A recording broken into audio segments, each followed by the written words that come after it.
Hello and welcome again to Kabbalah Revealed. I'm Tony Kozenek. In this lesson, we will learn about the principal tool of attainment in the methodology of Kabbalah. We'll learn about the building of an additional sense, a sixth sense, that enables a person to sense and enter an upper reality that we call spirituality. It's the method of how to enter the spiritual world. First, let's quickly look at what we learned in the last lesson. In the last lesson, we looked at the creation of the creature in 4 phases. And we saw that creation starts with the thought of the Creator, the thought of creation, which is to create a creature and fill that creature with delight. And immediately, we see a response in the creation, which is a will to receive, which is the creature. The will to receive feels the light and feels a sensation not only of the direct pleasure, but of the quality of the light. And because it's a will to receive, it wants to receive this pleasure. And as a result of that, a new perception, or a phase, or a discernment happens in which it realizes that what the pleasure comes from is giving. So because it's a will to receive and it cannot give, the only thing it can do is either accept or not accept the light. To get closer to giving, it decides that it will reject the light. In this emptiness, a new discernment happens, and it discovers that its existence depends on the reception of the light, that it cannot exist by this harsh situation, and it must accept a portion of the light. But it decides it will only accept a small portion of the light, because here it had a perception that the creative force wants it to receive. So it accepts a small portion based only on the idea that it will accept it because it is the Creator's desire that that happen. And here, in this perception, this dual phase, it realizes that an even higher aspect of the force that created it is that it wants to fill it with complete delight. And this next phase here, this 4th phase, is unlike the other phases up to that point, not an action done by the Creator, but an independent desire. But this desire is not a desire for the direct pleasure of the light. It realizes here the stature of the Creator, and it wants that. It realizes that it is a receiver and how different it is from the Creator. And instead of wanting the doing part of creation, it now desires equivalence of form, the attainment of the Creator's qualities itself, the thinking part of creation. So here is where we find the creature at this point. It has made a restriction on the manner in which it will receive. It will no longer receive for itself. It's determined that it will attain qualities completely opposite to its nature. It was created as a will to receive, and yet it determines that it will find a way to become like the opposite quality, the quality of giving. As it does this, if it can find a way to do this, then it begins to enter and sort of build a system for itself a system of interaction with varying degrees of proportion between the will to receive and the will to bestow. And it rises as a result of gaining greater and greater equivalence of form, becoming more and more like the thing that it wants to become. It rises through a system called worlds. And these worlds are a kind of interaction built for the correction of the creature and for the correction of the world as a whole. As it rises, it attains the inner quality of these worlds, which are called levels of soul or lights. They are nefesh, ruach, neshama, chaya, and yechida, until the creature attains greater and greater equivalence, wisdom, capability, and achieves a cleaving and a complete equivalence of form with the Creator itself. But it has a problem, because it was created in exact opposite phase. It is only a will to receive. That's what the creature is. That's what we are. So how can it possibly become something totally opposite to its nature? Even if it knows now what the purpose of creation is and its role in it, it seems to be locked, stuck. There's nothing that it can do, because it was created in a perfect way and it can only use that tool of reception.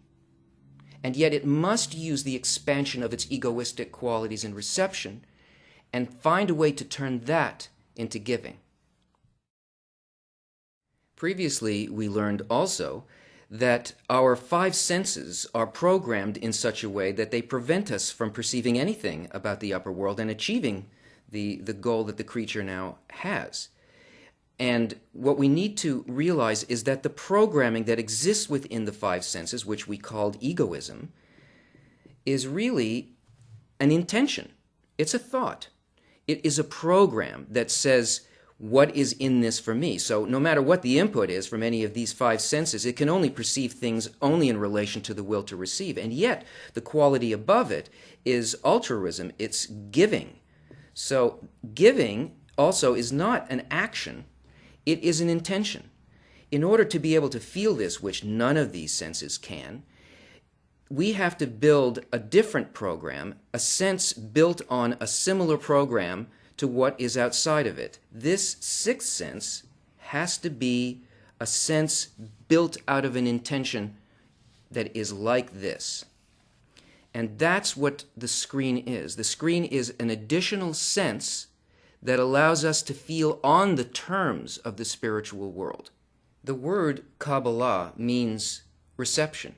Actually, more precisely, it means how to receive, the proper way of reception. The method of Kabbalah is completely practical. It shows us precisely how we can take our created nature, which is the will to receive, and turn it into a proper mode of reception, a transformed, corrected mode of reception that becomes giving. Right now, when we receive into the will to receive, we find that our experience is extremely limited. The will to receive can never be filled. Let's say there is a desire for a piece of cake, a beautiful, wonderful strawberry shortcake with whipped cream and sauce. And there is a need, an idea, a lack of this.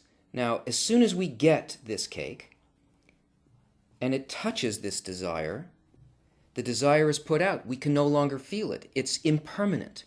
It lives and then it dies. And the reason that happens is because pleasure is only felt at the junction point between a need and its filling. The moment that the filling passes beyond the need, it can no longer be felt. So the desire dies. But what Kabbalah wants to teach us to do is to find a correct way of receiving. That way is that even if there is something that is desired and it is filled, that filling will never go out. That the desire will expand and the filling will expand. And the more that the desire enters the kli, the greater the fulfillment will be. And that can only happen if we do something like what we saw in the dual phase called Bechina Gimel, in which this reception is done not for me, but it's done only in order to fulfill the thought of creation. It's done for the Creator.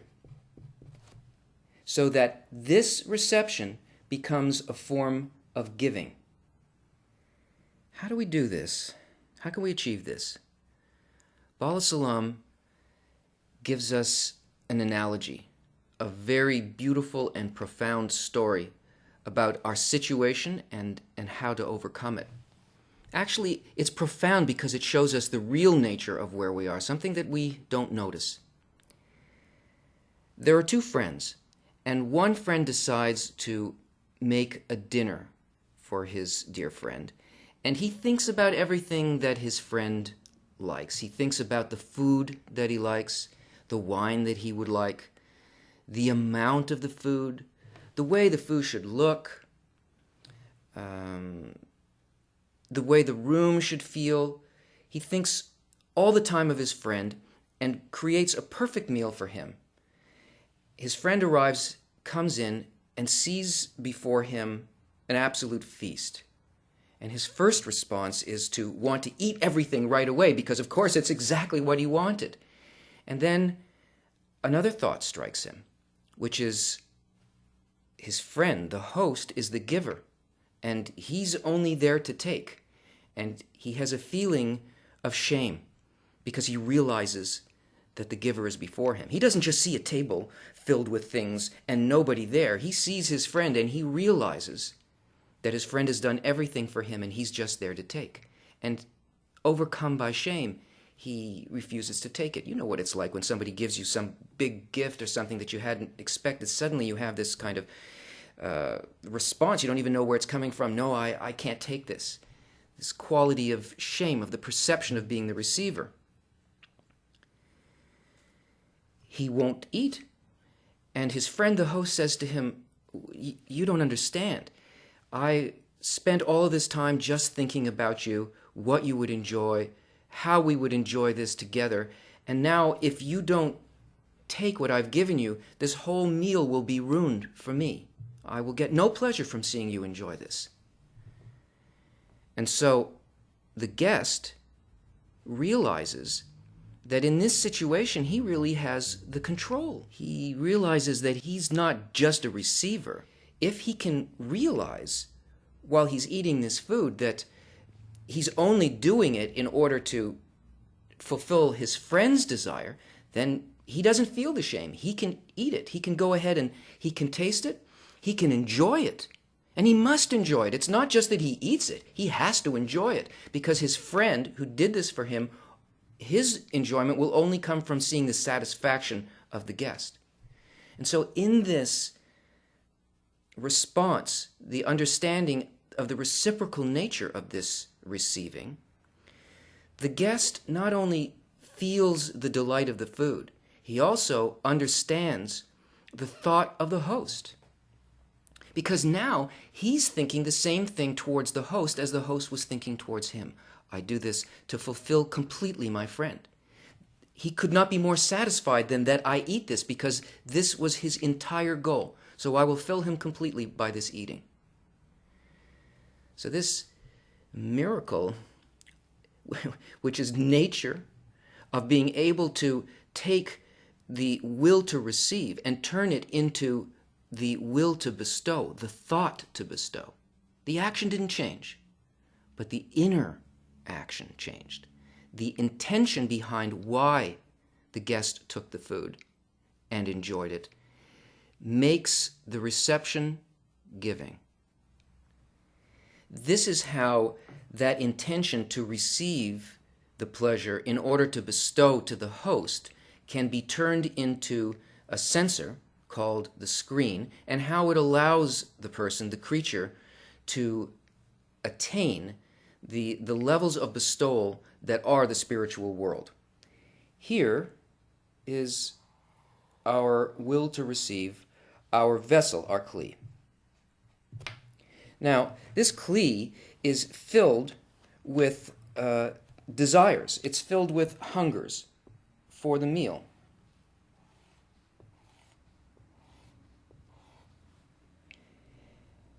And what the creator, the host, wants to give to the creature exists outside in thoughts of bestowal. And always the light presses on us and wants to fill us with 100% unbounded delight, but only the degree to which we can receive the light on its terms, that is, through giving, can we allow it to enter into the kli. Otherwise, we have no sensation of it at all. Now, here, in order to be able to enjoy the meal in terms of spirituality, a screen, which is an intention, is placed across the entry to our will to receive, to the kli. This intention is not to receive for myself. Once that's there, all of these other things can begin to be sensed. They can begin to be regulated, and we can determine what the experience inside of the will to receive, inside the kli, will actually be. So, the first thing that we feel in the meal strikes the screen. Now, if the creature can accept that amount into it in order to only to please the host, maybe it experiences it as the first course of the meal, as the soup. If it can maintain that intention, not for me, and to do it only for the host, then a portion of the light actually enters into the kli. And not only the portion of taste and delight, which must be fulfilled, but also the sensation, the intention of the host in giving that thing to the creature. So 20% of it will enter, let's say, into that first fifth of the stomach, and the rest of it will be rejected. Not that the pleasure isn't felt, it's just that a greater pleasure supersedes a small pleasure. It's eclipsed. The kli does not care about it. The only thing that it pays attention to is the thing that it values, which is the thought of the creator. So 80% of this will not be felt. Only 20% will be perception. Now, if a further amount can be accepted in order to fulfill the thought of the host, then 40% fills, and only 60% of it is rejected. Now, what happens in here is that the light of the creator, that is, the thought, the level of attainment of similarity within the kli itself, within the creature, that part of the creature that becomes like the creator begins to grow. This is the means by which we grow a soul. And so here, this first light that was called the first 20% is the light of nefesh, the first level of soul. Here, if this intention matches the intention of the creator on the giving of it, a second level, ruach, enters the kli. This is not just knowledge. This is not some kind of intellectual thing. This is actual similarity of form with the creator. That is, what is inside of the kli is a direct perception of what exists outside of the kli. This sixth sense now is telling a person what the spiritual object actually is. Not that it's soup or that it's salad, but that it is a thought in the creator's intention towards all of creation.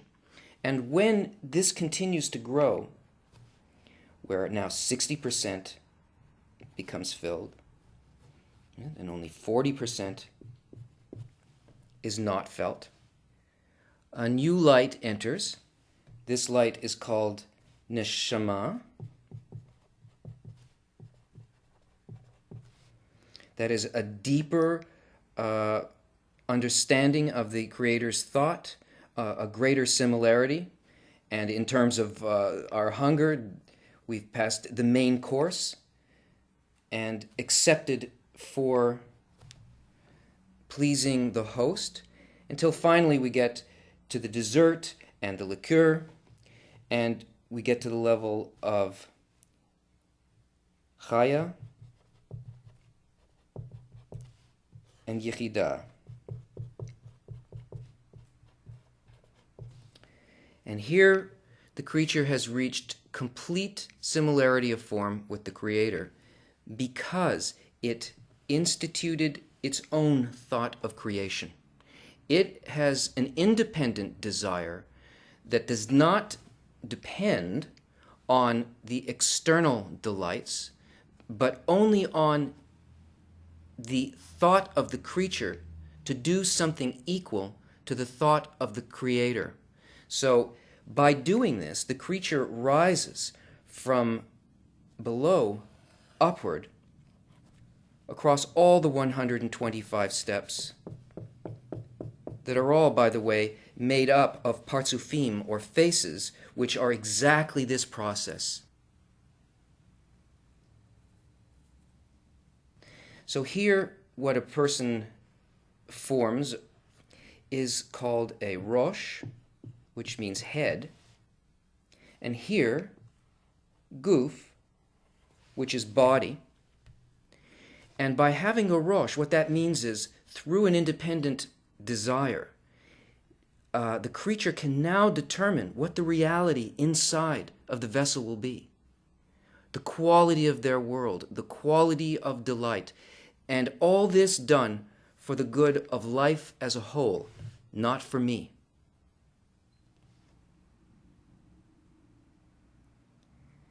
This is how Rav Lightman sums this up. We receive spiritual desires directly from above. To feel them, we need a special sense called a screen. As soon as man acquires this sense, he begins to feel pleasure through it. The pleasure is called supreme light. It enters our desire to enjoy it through the screen. The desire to enjoy supreme light is called soul. The light, as a source of pleasure, is not felt unless man acquires an additional sense capable of picking it up. All components, the light, which is pleasure, the screen, the means of reception, and the soul, the receiver, are in no way connected to the physical body. Hence it doesn't matter if a man has a body or not. As soon as man establishes contact with the supreme light, he begins to correct himself so as to be filled with it. The gradual likening of one's properties to the light and the consecutive filling with it is called spiritual ascent. The body's only a means for the spiritual advancement in this exciting process. Otherwise, it's of no interest. A small pleasure cannot be felt at all in comparison with a great delight. The larger delight suppresses it. Therefore, although a Kabbalist lives in the same world as we do, he's actually already in the spiritual world. Join us again.